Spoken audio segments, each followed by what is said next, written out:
ఇవి వచ్చి Nike shoe అండి. సార్ ఏంటంటే ఉండేది ఢిల్లీలో, ఏదో వర్క్ మీద హైదరాబాద్ కి వస్తే షూ బెస్ట్ సర్వీస్ అని చెప్తే మన పేరు వచ్చింది బలరాం ఫుట్వేర్ అండి సార్ గూగుల్లో. అయితే సార్ ఏం చేసినట్టు ఇమీడియట్ మంది తీసుకొచ్చారు. బాబు కుछ హోతా క్యాన్ అడిగారు. 100% హోతా సార్ అని చెప్పిన. అయితే ఈ రెండు షూలో కూడా ఏంటంటే డ్యామేజ్ అయిపోయింది చూడండి మీరు ఇక్కడ. అది 2000 పడుతుంది, 1000 పడుతుంది, సైడ్ లో మొత్తం లోపల మొత్తం పోయిందన్నమాట. అయితే సార్ ఏమన్నారంటే బాబు మీరు ఎట్లా చేయండి, మంచి చేయండి అని చెప్పారు. మీరు రివ్యూ చూసి మీ నమ్మకంతో మీరు వచ్చారని చెప్పారు. 100% సార్ మీరు ఏదైతే అనుకుంటారో అలాంటి వరకే మాది ఉంటుంది బలరాం ఫుట్వేర్ మన షాప్ పేరు అని చెప్పిన సార్కి. అయితే వర్క్ చూడండి మీరు ఇలా అయింది చేస్తే. సారు 1 డే టైం అడిగినా సార్ నెక్స్ట్ డే వచ్చినాక బిలీవ్ చేయలేదు. సార్ ఆప్కా తో కామ్ బహుత్ జబర్దస్త్ కామ్ హై ఆప్కా, ఆప్ ఢిల్లీ మే బ్రాంచ్ ఖోల్ దో అని చెప్పారు.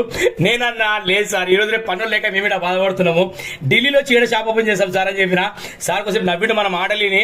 బహుత్ అచ్చా బాత్ కర్ రే ఆప్ అని చెప్పారు. హిందీ भी बहुत साफ आ रहा आपको అంటే నై సాబ్ హైదరాబాద్ में पैदा हुए ना, हिंदी भी आता తెలుగు भी आता అని చెప్పిన. Thank you sir, thank you so much చెప్పిన. సార్ అయితే మామూలు హ్యాపీ ఫీల్ కాలే.